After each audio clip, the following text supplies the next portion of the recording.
Good morning, everyone, and welcome to the South Carolina Human Affairs Commission's virtual meeting focusing on community relations, specifically community and race relations, and how our state and communities can enhance business growth through honest dialogue. During this virtual event, please keep your computers and phones muted and keep your cameras off. Questions that you have during today's presentation may be entered into the chat box. We will address questions later in today's presentation, and thank you all for your cooperation. We appreciate it. My name is Dan Kuhn, and I serve as Deputy Commissioner of Consultative Services at the South Carolina Human Affairs Commission, and I'll be moderating today's virtual event. The South Carolina General Assembly and Governor John C. West and subsequent governors and assemblies have given the South Carolina Human Affairs Commission, throughout its nearly 50-year history, the mission to eliminate and to prevent unlawful discrimination and to promote goodwill and the betterment of all South Carolinians. While a large task for any state agency to perform, it is a necessary task and one that this agency is always striving to achieve. Our current Chief Executive Officer is Janie Davis. Commissioner Davis has been agency head since January of 2020, just ahead of the COVID-19 pandemic that provided so many challenges to all South Carolinians. She has led our agency through these very difficult times. Ms. Davis's vision for the agency was to return to the roots of its creation, creating and maintaining better race relations. How prophetic in the light of the 2020 murder of George Floyd and subsequent calls for social justice, equity, and inclusion for all Americans, particularly related to the plight of African Americans. Before hearing from Ms. Davis, I would like to briefly tell you a little bit about her professional experience. Commissioner Davis is from the PD area of the state, received her bachelor's degree in social science with an emphasis in political science pre-law from South Carolina State University. She also holds a master's degree in public administration from the University of South Carolina. She started her career with State Personnel Division in classification and compensation, accepted a promotion as Division Director of Technical Services at the South Carolina Human Affairs Commission, where she was employed for 14 years. She accepted then a promotion as Agency Head of the South Carolina Commission for Minority Affairs, where she was employed for 15 years. After a 9-year retirement, Commissioner Davis returned to the South Carolina Human Affairs Commission in January of 2020 to lead our agency. And it is with great pleasure that I now introduce to you Ms. Janie Davis, Commissioner of the South Carolina Human Affairs Commission.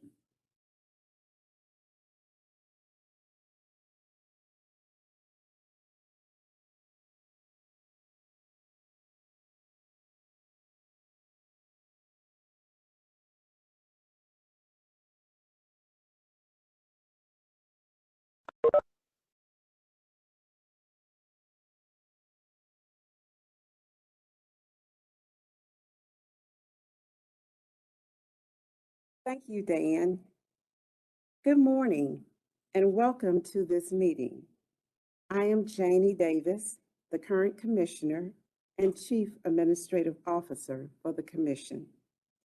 It's a joy to see so many on the call today, where one of my goals is to share our vision for the Commission's Community Relations Program. As our statutory mandates state, we want to help all of us as leaders and citizens of our state to promote goodwill and the betterment of human affairs. So thank you for affording us this opportunity to meet you and hear from you today as we renew old acquaintances and establish new ones.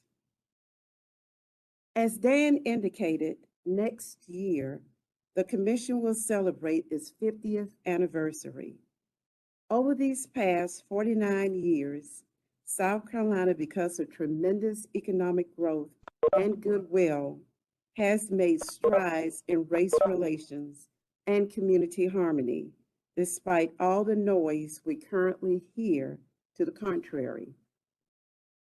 People have learned to live and work together over the decades, but much work remains to be done to keep South Carolina focused on what makes us great and competitive, and a state where companies and businesses want to locate, a place where tourists feel safe and welcome, and a place where bright and creative minds want to live, work, and enjoy the beauty of our natural resources, diverse communities, and people.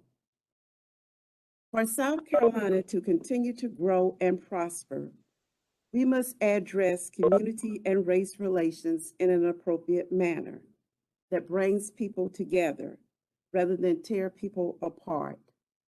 Let me remind you, the work of the Commission in its infancy was about bringing people together and building harmonious community and race relations.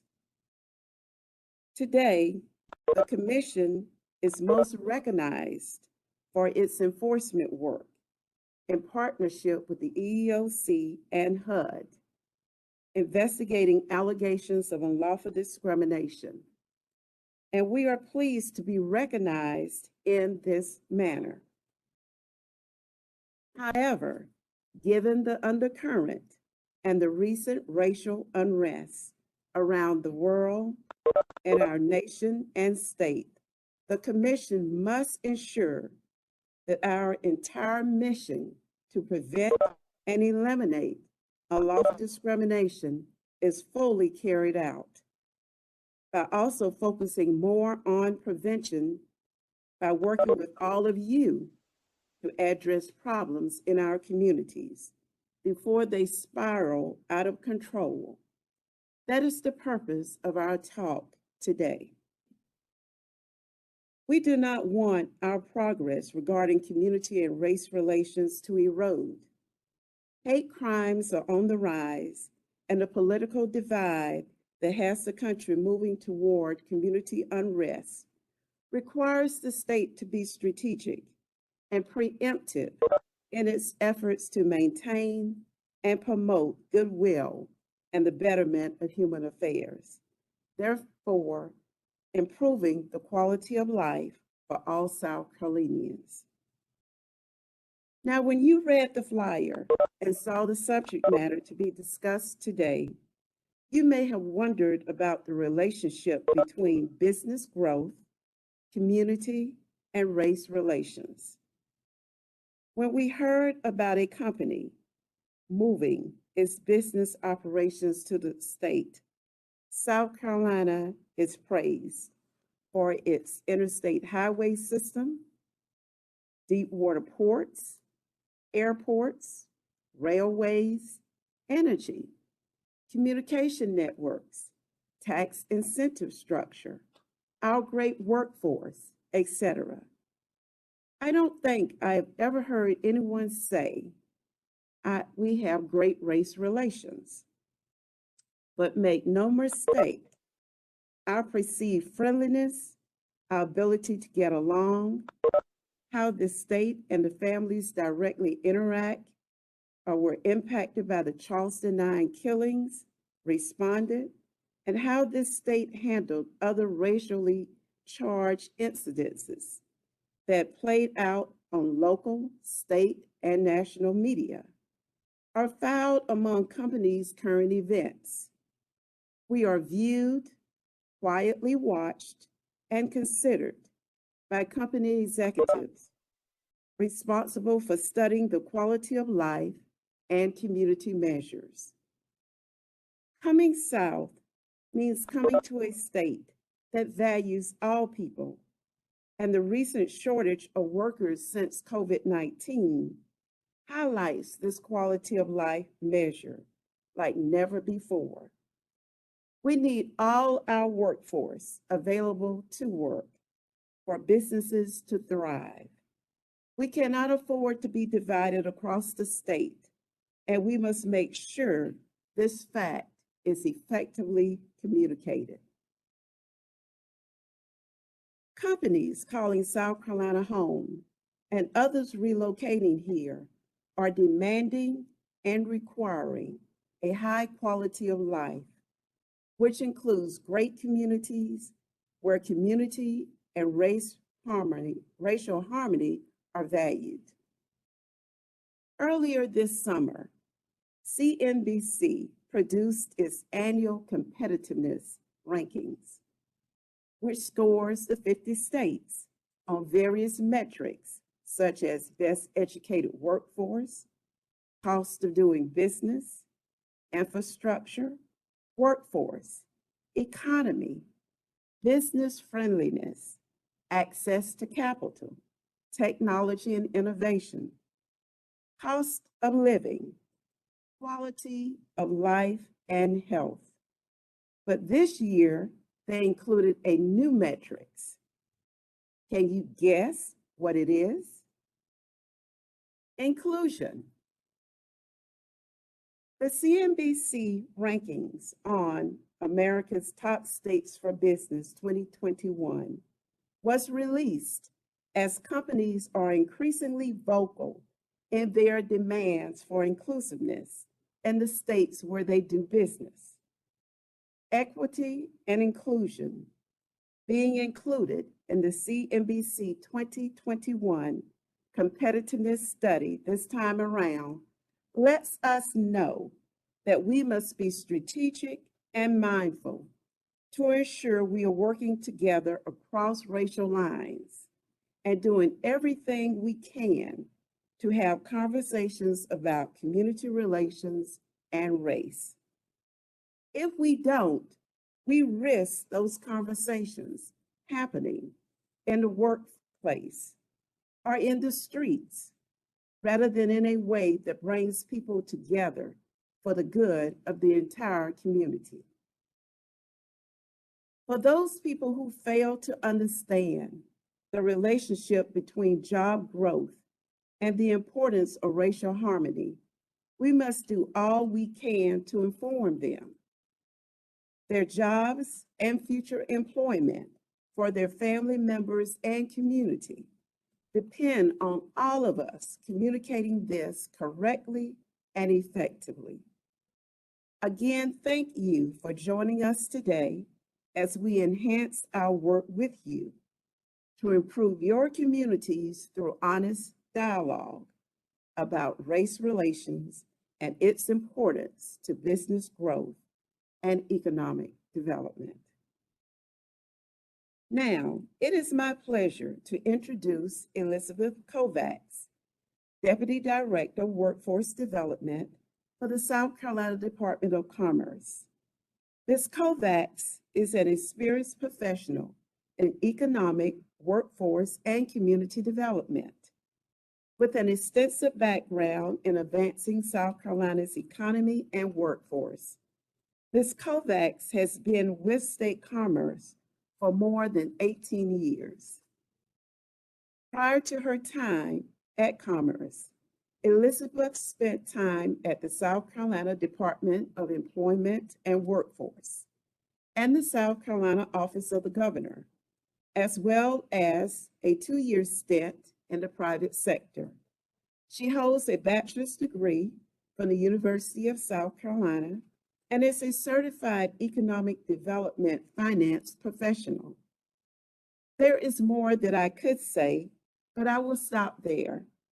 We are honored to have Elizabeth Kovacs join us today to further share with all of us what companies doing business and those interested in moving to South Carolina want and expect when they arrive in our communities.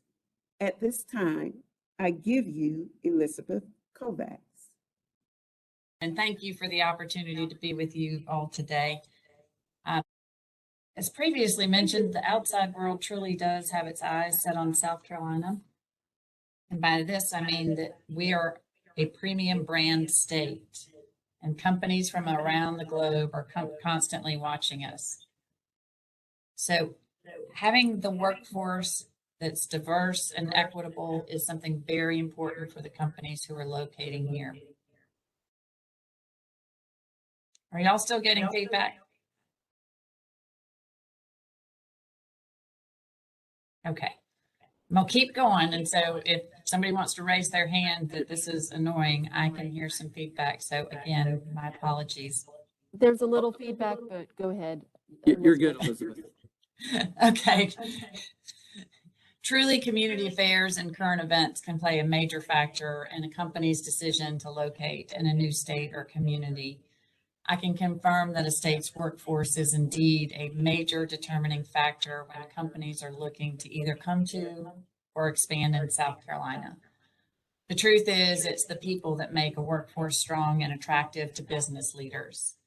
And every South Carolinian in every corner of the state, working in fields, farms, offices, warehouses, hospitals, and schools, and I could go on, make up our state's workforce. Here in South Carolina, we're very fortunate to have a highly skilled and well-trained workforce, which is what allows our state to thrive in so many industries. Many people may traditionally think of sectors like manufacturing and agribusiness, but modern technology and trends have new sectors on the rise across the state. For example, life sciences, advanced manufacturing for electric vehicles, and cybersecurity. As our state builds upon its list of key industries and continues to recruit companies using cutting-edge technology, it's important that our workforce grows and adapts too. I'll speak to these workforce preparations and upskilling opportunities in a moment. When we look at the big picture, relationship between business and our communities, our workforce bridges the gap between the two, playing a vital role. The fact is, if a state or community lacks a workforce, a company is less likely or entirely unlikely to bring their jobs to such a place. I try to imagine it in terms of supply and demand. If a company can quickly fill jobs with a qualified workforce, that's a sign that the company has a strong labor pool in that area. In turn, a company may be more likely to locate to or expand in areas with a strong labor pool, as they know their jobs may not stay unfilled for too long, thus increasing the supply of job opportunities in places where the demand, the workforce, is the greatest. On the other hand, if a company locates to a community and their jobs go unfilled for months, that could be a sign of a weak labor pool. If able-bodied individuals are capable and able to work, but willfully choose not to, it's hard to imagine that a company would want to stick around. Then imagine a company pulling out of a community and the impact that that has. We may have all seen or experienced something like this, and it's devastating. Without workers making money, fewer individuals and households have money to spend within their community, and this cripples our state's economy. In these situations, it's often, unfortunately, the small businesses, mom and pop shops, and Main Street diners that suffer without customers and ultimately may be forced to close. Another promising sign for our workforce and business recruitment is that our state keeps growing. South Carolina was recently ranked the sixth fastest growing state in the nation by Business Facilities Magazine. When states continue to grow and people continue to move to a state rather than away from it, this indicates to companies that a state has a high quality of life and that its employees may want to live where they work. As our state continues to grow and our communities evolve, it's important to have conversations that ensure everyone feels heard, included, and represented.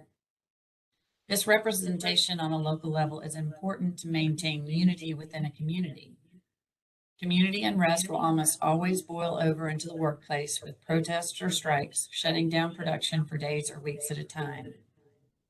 As a community, our ability to coexist and move forward together is important to local businesses.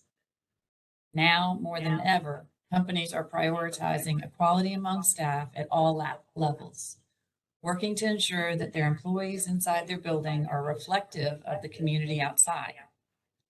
Companies are seeing the importance of race relations and equality. And over the past year especially, we've seen companies prioritizing diversity, equity, and inclusion within the workforce. Whether it's educational training opportunities for employees or DEI strategic planning for long-term growth, companies are making strides on addressing these issues head-on. And as we know, in a state with a history like South Carolina, this is particularly important. Additionally, many companies locating to South Carolina do so with the intention of giving back to the communities they join or partnering with other groups to launch programs like workforce or educational opportunities. But they can't do this on their own. I'll give you two quick examples. First, Volvo. When they announced they wanted to ensure that citizens within the local communities had opportunities to join their team. We knew that individuals within their footprint didn't have the appropriate skills needed to be successful to get into their specific training. So we created a short-term certificate that Volvo would accept in lieu of work experience. We then hosted community events at local schools at night and on weekends, highlighting pathways for individuals to follow if they were interested in working at Volvo, or even with companies supplying contract workers. Another example is Boeing. Pre-COVID, Boeing visited every county in South Carolina to expose citizens and leaders to the aerospace industry, hosting meetings at schools and in churches across the state. And just because I gave you examples of the biggest companies in our state, this isn't just limited to them. I encourage you to learn more about such programs offered by companies near you or companies and industries you're looking to join. When speaking to the importance of individuals who make up our workforce, it's hard to ignore that COVID-19 has placed a new emphasis on health and well-being. Companies are prioritizing employee health and wellness like never before, acknowledging that each and every person plays an important role in our state's workforce. COVID has also highlighted opportunities for change in a lot of ways. On the workforce side, some people pursue career changes either out of necessity or desire, considering factors like working conditions and office environments, mandatory training requirements, and more. As people decide to make career changes, I'd like you to know that the Department of Commerce, in partnership with other state agencies like the Technical College System, the Department of Employment and Workforce, Commission on Higher Education, and certainly the South Carolina Human Affairs Commission, are here to help. Through these entities and many additional local programs, citizens all over the state have access to free or reduced cost educational programs to learn new skills, to find a career that works best for them. The Department of Commerce and I work for you, not only through actively recruiting companies, which in turn help our communities grow, but also through workforce development and growth. Please know that we appreciate your feedback, ideas, and recommendations in areas that can help every corner of our workforce. And Commissioner Davis and all of your employees, thank you for what you are doing in the state to bring attention to diversity and equity and inclusion, and let us know what we can do to help. Thank you so much. Elizabeth? Thank you. Elizabeth, thank you. Are you still there? I am. Oh, great. There was a question in the chat box for you. Okay. It says, what are you doing to attract and retain workers in South Carolina? There is no cookie cutter answer for that. I think part of it is storytelling, right? We have to tell the story of the great jobs that we have and the opportunities. So through a variety of initiatives with the partners we talked about, there are several initiatives happening statewide, and I'm certainly happy to provide that information for you all offline. Thank you, Elizabeth. There was another question, and this is one of our partners, Department of Education, but I think there's something with a program to retain teachers, and is it working? Do you know anything about that?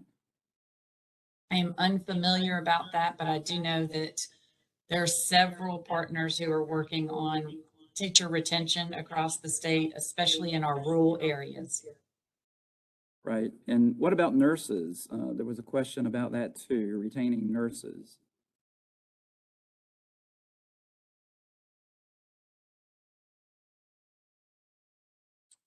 You there? Okay, sorry about that. I muted myself accidentally. That's okay. Healthcare is one of our challenges in the state, and it's got multiple reasons for that. Partially is the class size and being able to have the number of instructors to get more masses through the programs. So we work very closely with the South Carolina Hospital Association to try to address that. And part of the reason with COVID is traveling nurses can make upwards to 6 figures, and a lot of our healthcare workers have chosen to do that to no fault of their own. Okay, very good. And that's, it's really two important ingredients are necessary to attract businesses, and that is healthcare, good qualified workers, and quality education. And you've addressed those particular matters. And we just thank you so much for being with us here today for this program. You had some wonderful points that you shared with our audience, and we just ask for you to stay on if you would to address other questions at the end, if you don't mind. I'm happy to. Well, great. Well, listen, Elizabeth, we, certainly just appreciate all the hard work that you all do at the Department of Commerce. We are sister agencies, and it's just important to have that good relationship there because we're all working to improve the quality of life for all South Carolinians, and we're just grateful for what you all do. At this time, I'd like to share with you an overview of the Community Relations Program at the South Carolina Human Affairs Commission, also known by the acronym as of SHAC. Community relations, as we know it, originated in the 1960s as a direct result of the racial strife facing many communities around the United States. Interestingly, a diverse group of businesses, educational, and political leaders came together in South Carolina to ease the problems of court-ordered desegregation in schools, commerce, and public places across the Palmetto State. In Columbia, South Carolina, in 1962, restaurants were one of many places where Black people and white people could not gather together in one group because of their race. They could not eat together in a public setting.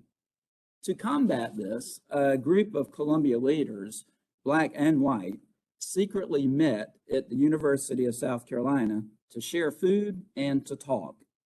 With everyone having a seat at the table, they discussed issues of racial divisions in their community and how to promote peace and goodwill. These leaders formed the Columbia Luncheon Club in 1963 and were instrumental in forming the Greater Columbia Community Relations Council. Other community relations councils also formed around the state, such as in Greenville County in 1967. State leaders, they saw the progress in Black businessmen and white businessmen, educators, and political leaders coming together in their local communities. They knew that if South Carolina was going to make progress economically, that it would have to make progress socially. To grow economically, it would have to show the rest of the nation and the world that Black and white people could live alongside one another, work with one another, and go to school with one another peacefully. Thus, the South Carolina Human Affairs Commission was formed in 1972.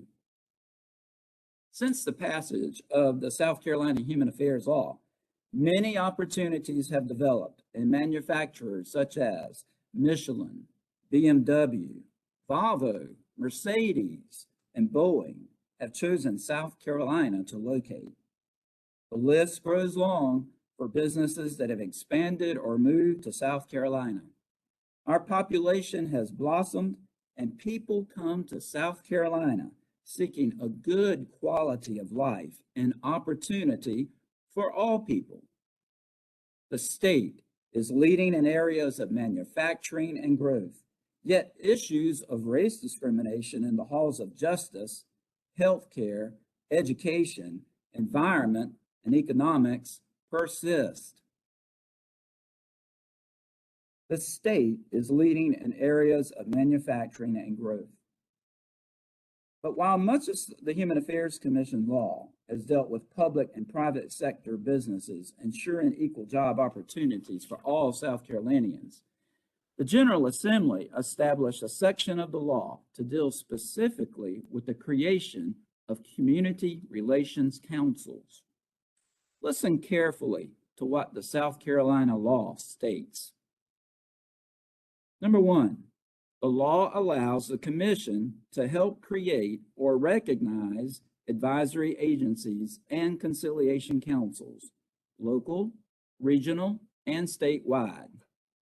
The commission may empower these agencies and councils, listen to this, to study problems of discrimination in all specific fields of human affairs, or in specific instances of discrimination because of race, religion, color, sex, age, national origin, or disability, and also to foster through community effort, goodwill, cooperation, and conciliation among the groups and the elements of the population of this state. Number three, the law says these councils may make recommendations to SHAC. Number four, these councils must be composed of representative citizens. And last, these councils will promote goodwill and the betterment of human affairs. Community relations councils comprised of diverse people working together can affect positive change in our state as it relates to economic and social growth. I encourage each of you to go to our website on the CRC webpage at www.schac.sc.gov to download our Community and Race Relations Guide for more information regarding our roles at SHAC and how you can help affect change. Over the years, the South Carolina Human Affairs Commission has been successful in creating and helping to maintain community relations councils throughout the state. There have been as many as 29 councils at one time, but the numbers have fluctuated over the past 49 years. Issues such as local, state budget cuts, recessions, changes in society, and progress of social and economic improvements have impacted the number of community relations councils around South Carolina. Currently, there are 11 active CRCs in the state. And by the way, a community relations council may have different names, such as a human rights council, a human relations council, a human rights commission, or a community relations council. However, again, these councils, which exist around our great country, all serve a primary focus to promote respect and harmony among a diverse group of people. For example, let's look at Charlotte, North Carolina, just north of us. Over the years, this city has demonstrated high growth in business, economic development, and population growth. Their economic growth did not occur in a haphazard way. Civil rights leaders and business leaders acknowledged injustices in society. And in 1961, the Charlotte-Mecklenburg Community Relations Committee formed to address issues of race relations.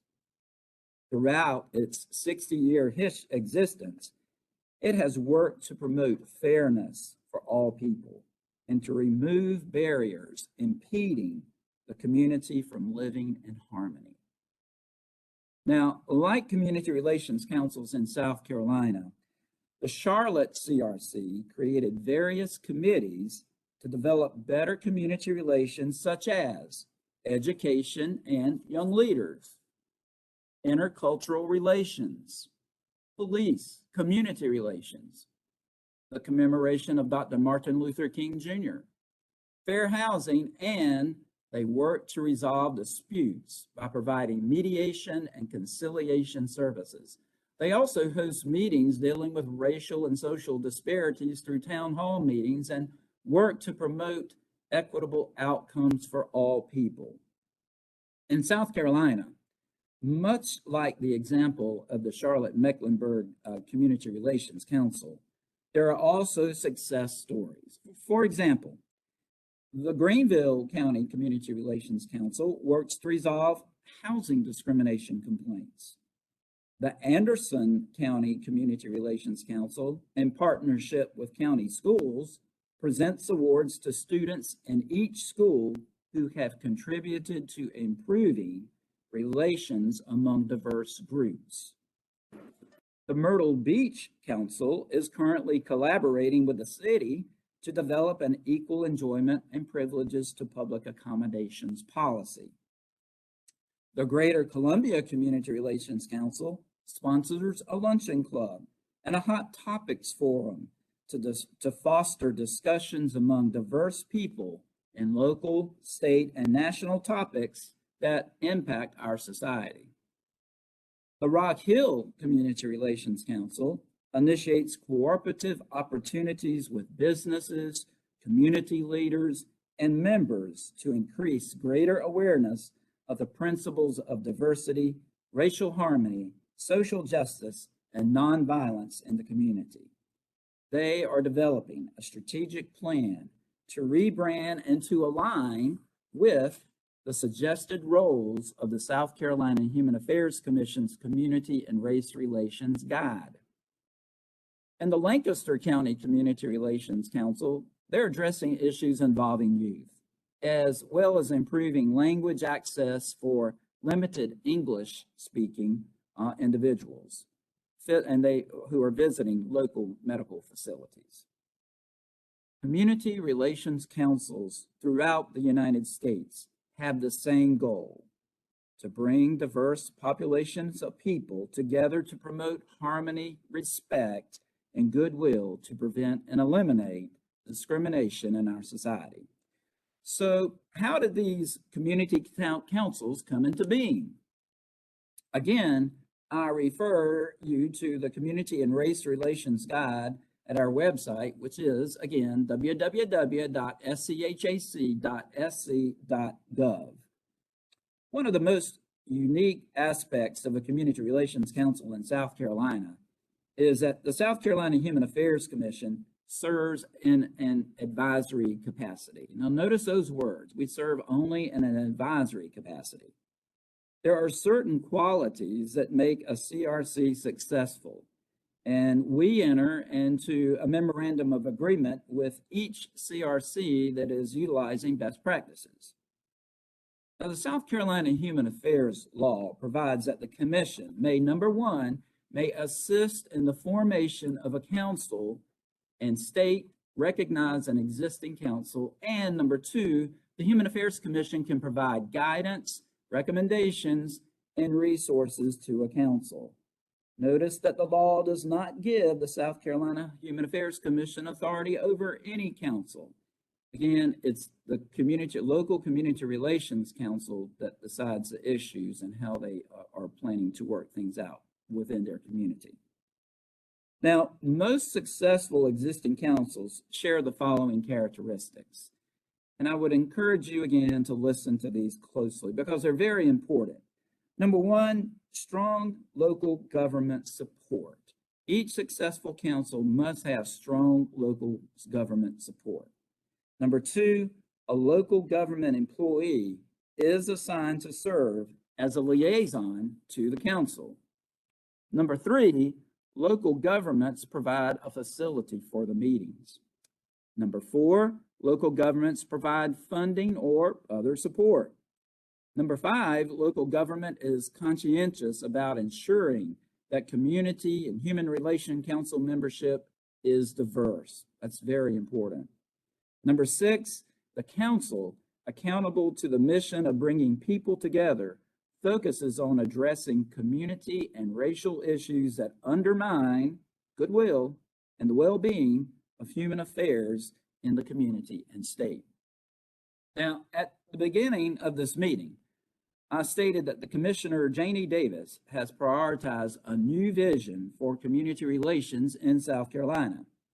And that new vision involves creating community relations service areas in South Carolina by following the South Carolina Emergency Management Division's 6 service areas. And you can see those 6 service areas there on your screen. The South Carolina Emergency Management Division works to plan and recover communities from catastrophes and emergencies by going in before the problem and building relationships with local county and city emergency coordinators and partners who are ready to respond when called upon to do so. So the South Carolina Human Affairs Commission has recently hired community relations consultants to go into communities to build relationships with county and municipal officials, with stakeholders and business leaders and government leaders. We seek to build relationships with local Chamber of Commerce leaders and businesses and church leaders, educators, and law enforcement and other community-based groups. Our goal is to have a Human Affairs Commission consultant in each of the 6 regional service areas, for every county to have 1 or more community relations councils to address community and racial issues before issues escalate to needing emergency or law enforcement personnel on the ground. The South Carolina Emergency Management Division has 3 levels of operation. Level 3 is normal operations. Level 2, enhanced level of awareness alert. And level 1 is imminent loss of life and property. The South Carolina Human Affairs Commission will apply these same levels when it comes to race relations, working to always maintain the normal operational level. Now, when you have concerns in your area, don't wait until things get out of hand or out of control. Call us for assistance. At the Human Affairs Commission, you can call the following people for help. First of all is Robert Snipes. Robert is our new Director of Community Relations, a retired Lieutenant Colonel with the United States Army. He has a master's degree in public administration and business and organizational security management. Robert brings a vast experience to community relations from all over the world and is committed to promoting equity, inclusion, and justice for all people in his home state of South Carolina. Assisting Robert are 2 individuals recently hired to work at the as community relations consultants for communities in South Carolina. First, I would like to introduce Ayanna Crawford. As a previous member of the Rock Hill Community Relations Council, she has a passion for promoting social justice throughout South Carolina. Her pleasant personality, her strong community relations skills, and ability to relate well to others will serve you and your communities well. Ms. Danielle Lindley previously worked in our EEO Compliance Division and is well versed in anti-discrimination laws enforced by the Commission. She brings a wealth of knowledge to this new position and will capably assist you in building healthy community race relations. We now want to turn to our focus for the remainder of this meeting to the focus of race relations. Community relations councils have been dealing with race relations for almost 60 years. So why have race relations not improved to the point where it is no longer an issue? Well, for a variety of reasons. First, in most instances, the issue of race and racism is historically baked or is institutionalized from slavery through the Jim Crow era, even to today. Institutionalized racism impacts every aspect of our lives, regardless of your race, where you were born, your address, your neighborhood, your education, employment, wealth, health, and the list goes on. These legacies still impact our educational system, healthcare system, economics, law enforcement, the justice system, the environment, and wealth, as events of the 2020 reveal to us in very stark ways. Secondly, we as a society have failed to recognize the warning signs of racism and have lacked the willpower to confront it. While we have made strides in opportunity for all, we have a long way to go to improve race relations.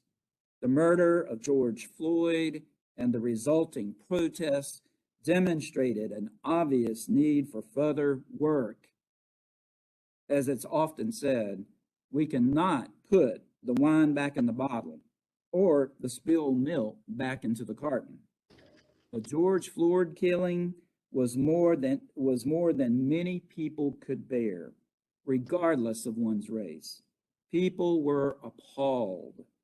We can no longer look the other way. We have to confront racism now. Thirdly, talking about race and the issues surrounding race are difficult. It's hard work. This undertaking must be done with forethought, and it must be done with planning.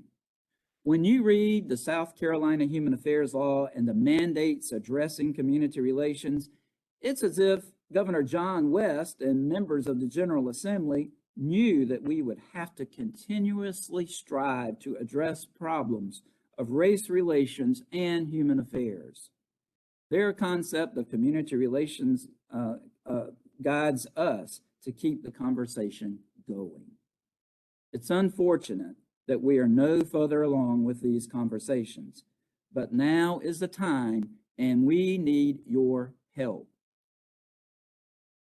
A recent editorial in the state newspaper that involved an issue in a low country school asked students and faculty and staff how students and faculty and staff could address issues of racism. Ultimately, the editorial board said, talk about racism now. This is our challenge as a state. If we're going to move beyond hate crimes, such as the shootings of unarmed people and the Mother Emanuel 9 murders in Charleston, if we're going to move beyond the riots, the protests and demonstrations that happened in our state after the murder of George Floyd in May of 2020, then we must focus on race relations and have open and honest conversations about removing this baked-in systemic structured racism and any other ism that causes people to be treated differently. Many communities in our state are having challenging discussions about race, and they're working towards resolution of this issue in race. For example, in Greenville, community and business leaders recently formed the Greenville County Racial Equity and Economic Mobility Commission. Now, notice the focus on the words economic mobility, and the title of their work to create racial equity in South Carolina. They are tackling issues of race through the following committees that they have set up. Number one, income and wealth, criminal justice. Number three, the education and workforce development. Number four, health and wellness. And finally, community-wide learning. Following the June riots of 2020, another South Carolina community took a similar approach to discussing race, equity, and inclusion in their community through the local government, and this was through the City of Charleston. The City Council voted to create the Special Commission on Equity, Inclusion, and Racial Conciliation. The commission focused on the following: the creation of measurable outcomes, the promotion of greater accountability and coordination of community-wide efforts to achieve racial equity, and to eliminate institutionalized racism in the City of Charleston. So as you can see, from the upstate to the low country, we have two different entities working through the issue of race differently, but in ways that their local business and community leaders have chosen to address the issue of race. Today, Ms. Amber Johnson, Equity, Inclusion, and Racial Conciliation Manager for the City of Charleston, will discuss the City of Charleston's response to the issue of race. Ms. Johnson is a native of Charleston, and she's a graduate of Hampton University in Virginia. She received her Juris Doctorate from Florida A&M University. And prior to her role with the City of Charleston that she's currently in, she has served as a staff attorney for South Carolina Legal Services and previously served in various legal positions in Fort Lauderdale, Florida. She is motivated by her passion for service and commitment to serving her community. And now I present to you Ms. Amber Johnson. Good morning. Thank you all for allowing me to share our story this morning. Can I have the next slide? It's a great pleasure to be before you today to talk about the work that we've been doing in Charleston. Charleston's not a stranger to discussions about racial equity and advancing racial equity within the city. In recent times, the City of Charleston has supported civil rights and social justice. Examples include the city's public accommodations ordinance providing equal enjoyment and privileges to the public. The City of Charleston's Fair Housing Practices Ordinance making discrimination in housing illegal, and partnering with the Charleston County School District and education-focused organizations and programs to improve the quality of education in our schools, and supporting efforts of institutions and churches, including the congregation and community of the Mother Emanuel AME Church following the tragedy of June 2015. Now the next slide. On June 19th, 2018, Mayor John Tegelenburg and City Council passed a resolution known as the Apology for Slavery and Jim Crow. The purpose of the resolution is to apologize for the City of Charleston's role in the regulation, supporting, and fostering the institution of slavery within its boundaries, and the past wrongs inflicted on African Americans here and elsewhere. The resolution is also an expression of gratitude for the significant contributions made to our community by talented and skilled African Americans that are reflected in the agriculture, architecture, artisanship, arts, and cuisine of the city. Part of that apology included the creation of my position, and I've been in this role since 2019. And the next slide. In 2018, the College of Charleston's Avery Research Center, in partnership with its Race and Social Justice Initiative, created a report called The State of Racial Disparities in Charleston County, between the years of 2000 and 2015. This report used a racial equity lens for examining the racial disparities and used a racial equity framework for addressing and removing systemic barriers within the county. The next slide. On June 9th, 2020, Mayor John Teichelberg and City Council voted to create the Special Commission on Equity, Inclusion, and Racial Conciliation. This committee was given 90 days to come up with a plan to provide recommendations on how to advance racial equity within the city of Charleston. That commission consisted of 6 council members, 7 community members, and those 7 community members led 7 subcommittees. Using that Avery's disparities report that we just discussed, they were able to divide that work amongst 7 subcommittees. And those subcommittees include criminal justice, economic empowerment, health disparities and environmental justice, history and culture, housing and mobility, internal review, youth and education. Each of those subcommittees were staffed with city employees. Those employees helped to provide administrative support for each of those subcommittees, and they were also able to provide them with institutional knowledge of what work was already being done in the city and what limitations and barriers existed to the work that they were trying to do and the recommendations that they were trying to create. The next slide. So based on our 90-day timeline, we started to solicit volunteers in July and August, and we conducted our first meeting in September of 2020. It took us almost the 90 days to develop our structure and to find our people to assist us with this work. So all in total, it took us over a year to come up with this plan, to get our people together and to meet with our community organizations. Since September of 2020, the subcommittee chairs conducted 68 individual subcommittee meetings, and our whole commission met 15 times. We were able to provide training for our commission members through our partnership with the College of Charleston. We were able to partner with them to provide 3 sessions for our commissioners so that they could obtain a shared language and to help them create a foundation for the work that they needed to move forward with.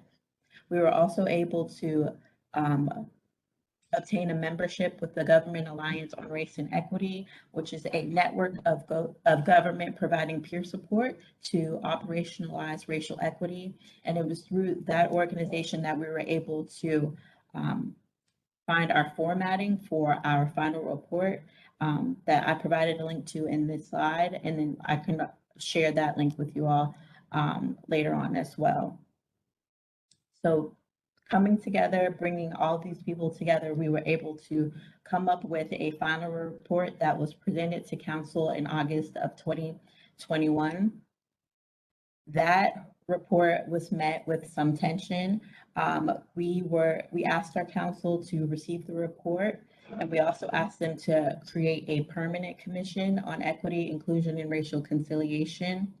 Both of those requests were denied by council, but our mayor accepted the report and he has distributed the recommendations, which I think we were able to come up with 125 recommendations. And those recommendations have been distributed to the standing committees of council and to our department heads, and we are continuing to move forward with the work despite the opposition from city council. Can I have the next slide? So what's next for us is to continue to have those conversations internally and to have our department heads continue to move forward with the work that they started through their staff members that were a part of this work.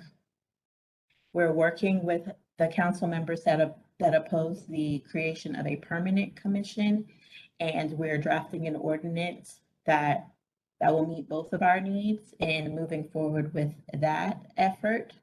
Our department heads will be trained on racial equity, and those sessions are planned to happen at the beginning of the year. And then we've also pulled together a racial core equity team, which is a team of staff members that will start to be trained on racial equity and have discussions about what it looks like to embed that work into the work that they do every day.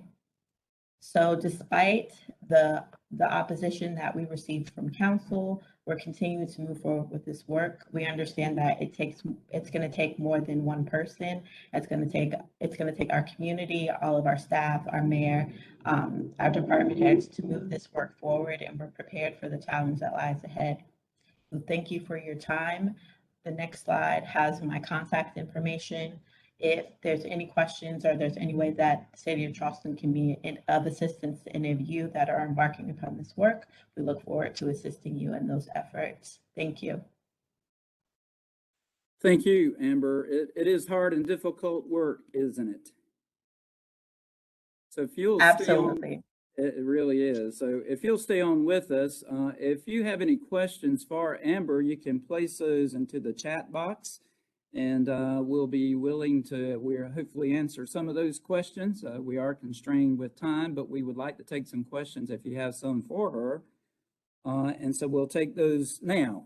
If we don't get to all of the questions, we will certainly send out an email to everyone with the question and a response that we'll have for that particular question. So any questions? I think they're coming to us. Just a moment. Also, if Elizabeth Kovacs, if you're still on, then after we get through talking to the questions, we'll go back to you, to present what you were going to state from the Department of Commerce. And we certainly appreciate your patience. And again, apologize to everyone for those technical difficulties right there. Thank you, Deputy Director King. Oh, you're I'll stand welcome. by. Okay. Any questions? Any questions that we have?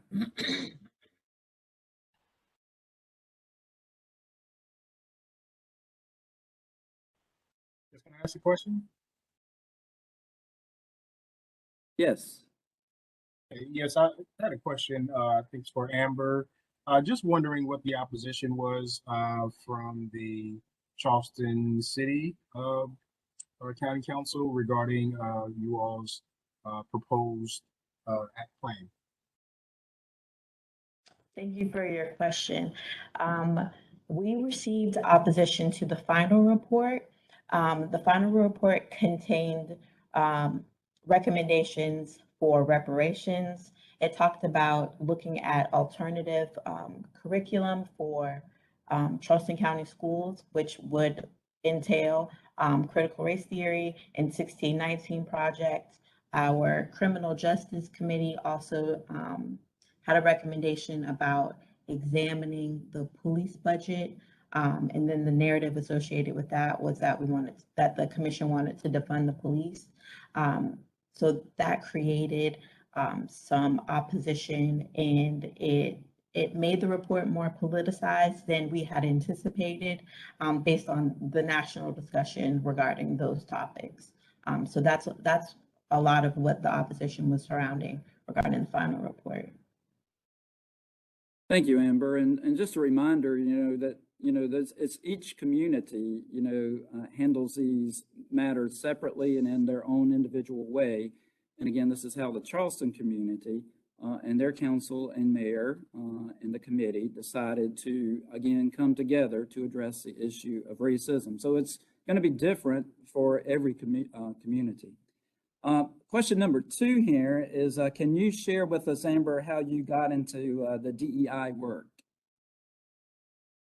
Absolutely. I guess as stated earlier, when I moved back to Charleston, I worked for South Carolina Legal Services.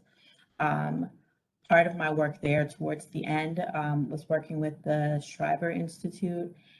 They have a cohort that talked about what racial equity looked like in legal services. And as a part of our advocacy, that's kind of where I started my work. And then this position became open through the legal department of the city. So I came in as a city attorney, recently moved to the executive department. So now I report directly to the mayor, when before I reported to our corporation council.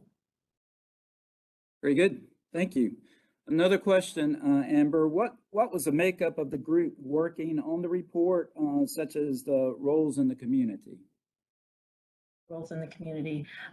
So for us, it was important for us to pull those members of the community that aren't normally tapped to be on these types of committees and commissions. We were able to pull in the community director from a local hospital to serve on our healthcare committee. We were able to pull a local professor from the Citadel for our history and culture subcommittee. So people from the community who are actively engaged in this work already. We wanted them to have subject matter expertise when it came to the specific committees, but also understand the role that systemic racism played in those specific areas. Thank you. I think that's an excellent point to bring in experts on your various committees that you all have formulated there to address the issue of racism. We have another question.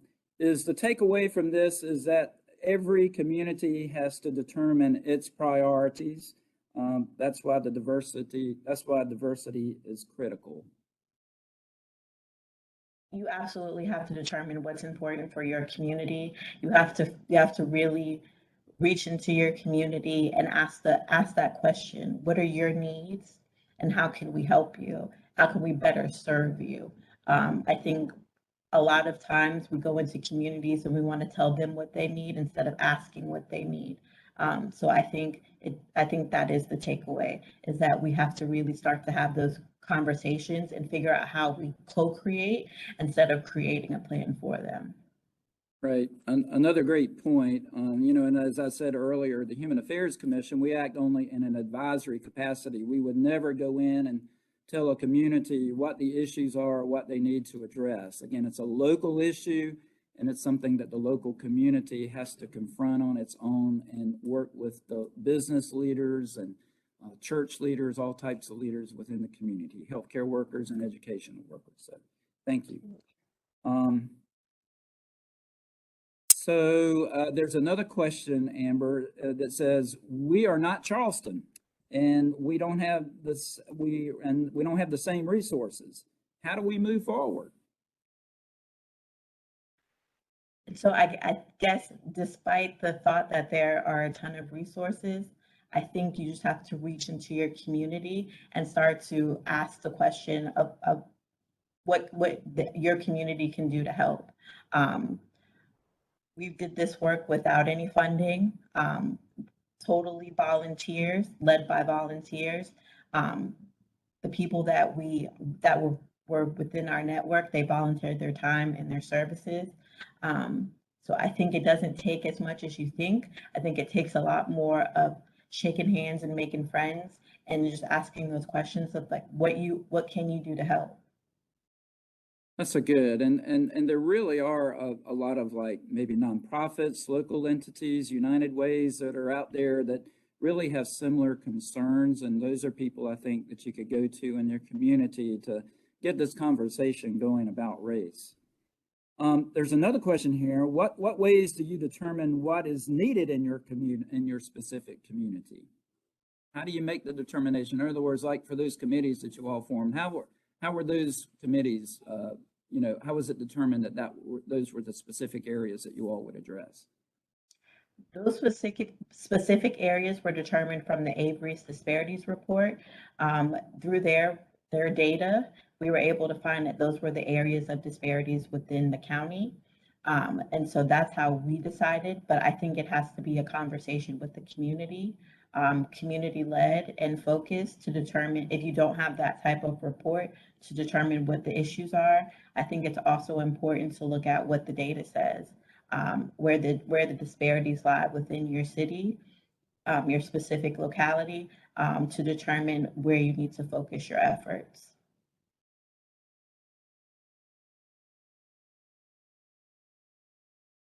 Absolutely. And again, that's where you need to get your community involved, to figure out what those specific issues are in your community, to address those particular problems. So we thank you very much, Amber. We hope you'll stay on the line. You know, as I said earlier, it's just very difficult work. It is hard work, as you have experienced. But ultimately, it's going to bring about some good things. It's going to bring about better relationships within the community. And Amber, we certainly appreciate your leadership and your hard work and your dedication. So thank you so much for all that you do for the city of Charleston and really for our state. We appreciate that. Thank you so much for having me. It's hard work. And what I would like to do now is just to review with you the rollout that we're working on at the Human Affairs Commission. And as I talk about the rollout strategy, if you do have any questions about this, please type that into the chat box. Working initially with our current community and human relations councils, the South Carolina Human Affairs Commission will select a council to coordinate a community meeting. We will have one of our new community relation consultants that I presented to you this morning, either Ms. Ayanna Crawford or Ms. Danielle Lindley at those meetings. And at this meeting, the community relations consultants will share with the community the following. The services, number one, the services that the South Carolina Human Affairs Commission provides in the areas of employment and housing compliance. Number two, the resources that the South Carolina Human Affairs Commission has to share, such as staff providing training to businesses, public and private sector employees on how to prevent and eliminate discrimination. Also, the diversity, equity, and inclusion training that we can provide to businesses, and the importance for communities to have good, open dialogue related to race relations and other protected class groups that the community feels needs to be addressed. At these community meetings, we will also have one of our employment intake officers to talk about employment or housing complaint, that process of filing a complaint, and to answer any questions. That same intake officer may return to the community within a 14-day period to meet with individuals who wish to access the Human Affairs Commission's complaint services.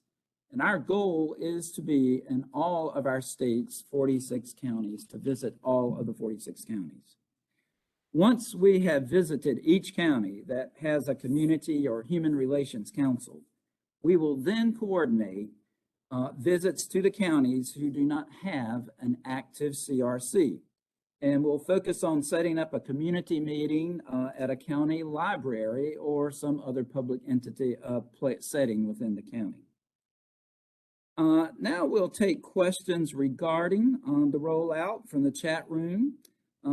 As you're thinking about questions, please note that if we do not have an answer for you, again, we will get back to you a response. I would like to say, while you're thinking of some questions, while you're taking time to send those questions, I'd like to announce that the first Community Relations Council to host a community relations meeting with the South Carolina Human Affairs Commission is the City of Rock Hill Community Relations Council. And it will be held on Tuesday, November the 16th.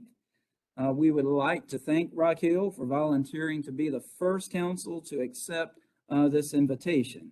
And that meeting will begin at 6:30 in City Hall Chambers. So we hope that you'll be able to, for folks in the Rock Hill area, be able to attend. Any questions?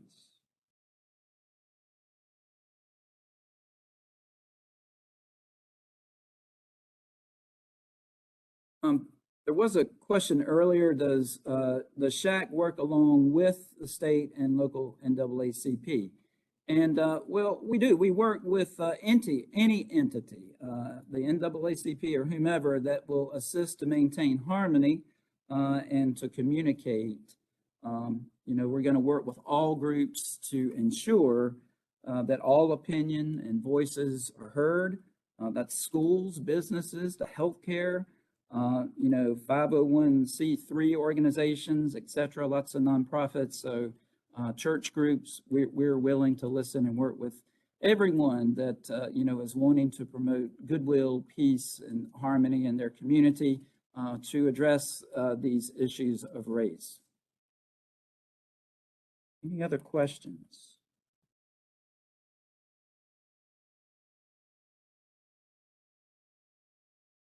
All right, well, let's see, I think we may have one here. Let's hold on just a moment. Again, we just appreciate everybody being on here today.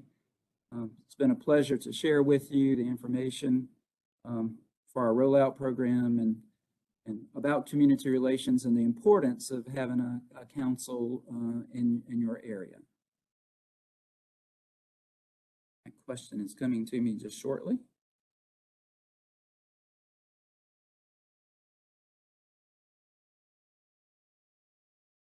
All right. Question about, can you share information on the DEI training that SHAC offers? And we offer that training. It's approximately 2-hour training, but we'll get back to you on specifics as it relates to that.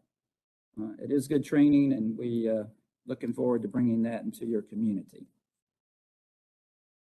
We would ask for you. Of course, anyone can call our agency or go to our website, but you're welcome to call our agency and ask for the Director of Technical Services and Training, Ms. Stephanie Freese, about that particular matter involving DEI training. So improving race relations is such an essential task. Fortunately, since the time the Human Affairs Commission was founded in 1972, public and private sector organizations have also opened up dialogue regarding ways to improve race relations and to entice economic development. I'd like to conclude today's virtual meeting with a quote from a participant of the Riley Institute at Furman University. The Riley Institute helps leaders to seek ways to affect positive social change in South Carolina. Jaretta Postlewaite, superintendent of the Charleston County School District, states the following, quote, "Our school district has some of the state's very best schools and some of the state's lowest performing schools, just a few miles apart, but widely separated by deep-rooted geographical, historical, and socioeconomic factors. But we all share one future. Closing the divide, leveling the field is both a moral and economic development imperative," end of quote. So look at that quote carefully on your screen. How true these words are, not just for Charleston County, but for every county in South Carolina. We are here today. You are here today as a leader in your community to ensure that there is a way to move forward in South Carolina to overcome this great divide caused by historical and socioeconomic factors. We cannot, as a state, hide from the fact that part of this great divide does deal with the issue of race. COVID-19 revealed to us why not addressing this racial divide puts our businesses, our families, and everyone at risk. All of us can do something to bring our state together, to bring people together, to talk about race, to do something to improve race relations. It's the moral thing to do, and it will benefit the state in its pursuit of economic development to improve the quality of life for all South Carolinians. On behalf of Commissioner Davis, Commission board members, and the staff of the South Carolina Human Affairs Commission, we thank you for your presence today, and we encourage all of you to embrace respectful dialogue and good community relations. Thank you again, and we are adjourned.